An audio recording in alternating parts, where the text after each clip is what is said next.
our politicians have become Machiavellian is no more in doubt. That is, using whatever means necessary to gain power. The ruling All Progressives Congress APC had, after a duly conducted primary election, picked Senator Monday Okpabolo as its candidate for the 2024 Edo governorship election. In a sudden twist of fate, a member of the House of Representatives, Dennis Idahosa, has filed a suit at the Federal High Court, Abuja, challenging the decision of the APC. Desperation, I'm told, is like stealing from the mafia. You attract the wrong attention. Well scripted. I like the way it was scripted. And that's perfect. That's good. Yes, what is happening in Edo State, not just with APC, but even the PDP, is a sour taste in the mouth, as it were. And my problem with us is that Nigerian politicians don't learn. They don't have any sense of history. None. Absolutely none. The average Nigerian politician is so selfish, so self-centered, that he thinks only of himself. If the average Nigerian politician says, I love you, think twice.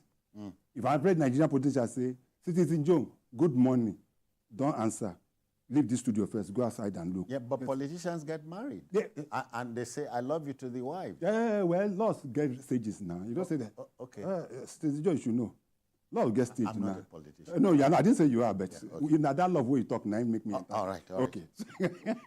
But on a more serious note, now you know that right from day one, there have been issues with the APC, sticking with the APC, that primary. There was one that was supervised by my governor, the governor of Imo State. You remember vividly. That was later cancelled. The one that was cancelled. He announced that Idahosa won that primary. And everybody cried and said, no, it's not possible. In fact, it was realized that even the person that announced, the governor did not have the right to make that announcement. That's what we heard, you know. Then, everybody rushed, everybody was rushing to Abuja. And then those in Abuja said, no, wait a second. It was inconclusive. You know that word, that same word, that was invented by INEC. APC took it over. It was inconclusive. What they now decided was that, let's go back and conclude that. Then my governor dropped. He said, no, he was busy, according to him. Then his deputy, who is the governor of Cross River State, took over. And they had the finance. And at the end of it, the senator was picked. But like Chinua Achebe's book, Things Fall Apart, the center couldn't hold. After that primary, everybody's laying claim to. So the final thing is that it will still end up in the courts. That is what I'm saying. Just like that of the PDP, where the deputy governor of Edo State, Philip Shuaibi, is also laying claim to being the authentic. In fact, he went as far as going to Abuja to collect his so-called certificate of return. And I heard, I don't know, sure I don't know if this is true, that Edo State Deputy Governor, as we sit here, they have started...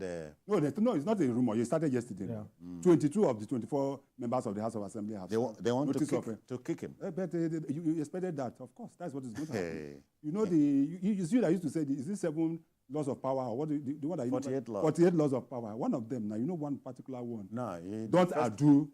The first one, yes. No measure body with Oga. Good. That is what... Oga is number one. That is what is happening now. And law number 2, yes. If you are in doubt, refer to law number 1. Okay. Yeah. So that is what is happening. But back to APC, I still believe that. And what is going to happen if the APC is not careful, and PDP self they are not careful? What happened in most other states in the past will happen. It happened in Zamfara State. You remember what happened in the last governorship? APC practically won everything in Zamfara.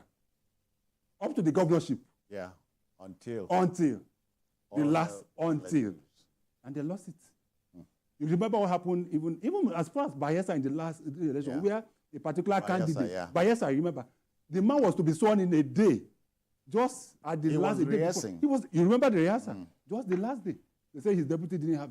So that is why I used the word. I said Nigerian politicians don't have any sense of history. If they do, they won't go through this route again. Wale, did you see this coming? Absolutely. And I did? Yeah, because it has become a pattern, you know. And I was not surprised, especially in the context of Edo State. And if you look at the build-up to the primaries, clearly there were different tendencies, not driven by ideological clarity, but driven by egoism and personal interest, which is raised above the collective interest of Edo voters. So when the 3 candidates emerged in the first primary, February 17, I knew that some even held the primaries in private homes, certain individuals. I knew there was going to be a problem. And then a second one, which he participated. That means some level of consent, to take part in that. It's natural that having won, unquote, the first primary, is expected to feel aggrieved and to prove a point that, he will not keep quiet and all that. But I think you should realize that, first of all, as Nigerians, we should not discourage any attempt for by anybody to go to court, because it deepens democratic process. But on the other hand, it could also be a waste of judicial time, because you are beneficiaries. Most politicians are beneficiaries. It's the House of Rep. Yes, beneficiary of the. Wale, are you not as appalled as I am that the ballot box cannot be allowed to determine the outcome of elections in my country? Yeah, that is the fundamental issue, because he's talking about the primaries and all that, but we all know that what is going on now is that political parties just organize what they call primary to fulfill a semblance of legal obligation, and then also to fuel the illusion that there's a democratic process. But in reality, decisions have been taken up in issue in many before cases, going for primaries. In many cases, they know the outcome before. Of course, and this will and has continued to affect good governance, because when a man emerges based on the strength of an individual, that loyalty is no longer to the state, it is loyalty to individual. So constantly we keep on building strong individuals as against building strong institutions. Yeah. So when he collects his salary, wants to choose his cabinet, he defers to the man who has made him the king. He's not deferring to the choice of the people. So at the end of the day, it's not responsible to the voters, it's responsible for one cabal sitting down somewhere. So I think it's a slap, on democracy in Nigeria, and at the end of the day, it's an ill wind that blows nobody anymore, because it's going to create instability, which we are all going to, suffer. Chris, in a 21st century world where almost everybody is going this is the electronic age, and you are wondering why my country, as big as she is still playing catch up. It's quite unfortunate, and it's quite unfortunate because this is a country we're blessed with both human and material resources. Now, have you heard this statement?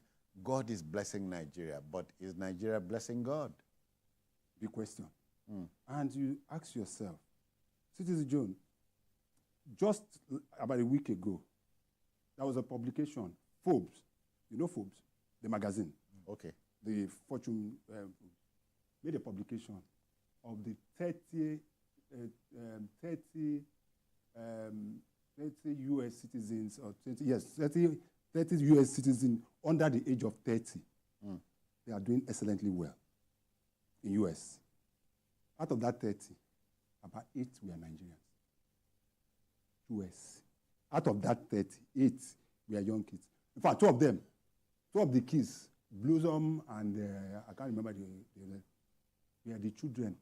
They are under 30. They are the children of a former military a general. Okay. General Emeka Okonkwo, retired.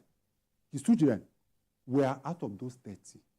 And that is just one out of so many. If you go to medicine and see how Nigerians excels, if you go to engineering, if you go to NASA, you go to even technology, even here where we are, and you see how Nigerians are, you now continue to ask yourself, what is the problem? What is wrong? What is the problem?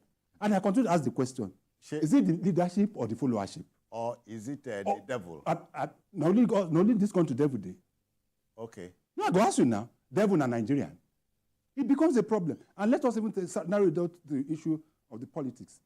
It is so annoying these days that Nigerians will troop out in their millions and go out to vote.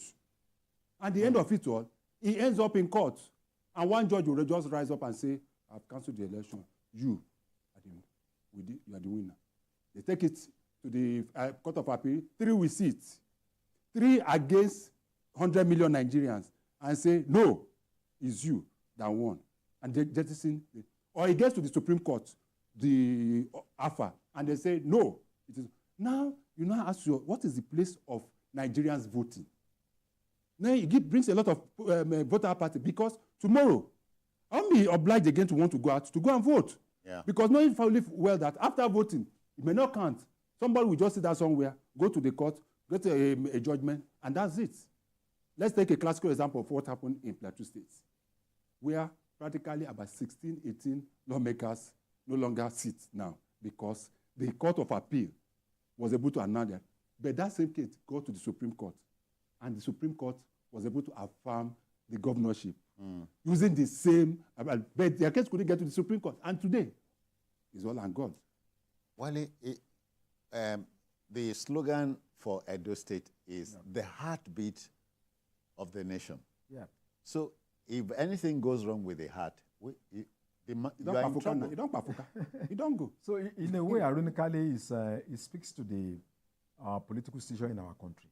You know, what is going on. So I think those who describe that say as a heartbeat, they are actually correct. Because primaries is actually what you can use to measure the success of democracy. It started as a movement in the US, progressive movement, several years ago. It was an attempt to take the right to nominate party candidates from political leaders and hand that power over to the people. Yeah. And you see what is going on in the US. Their primaries, ahead of the election.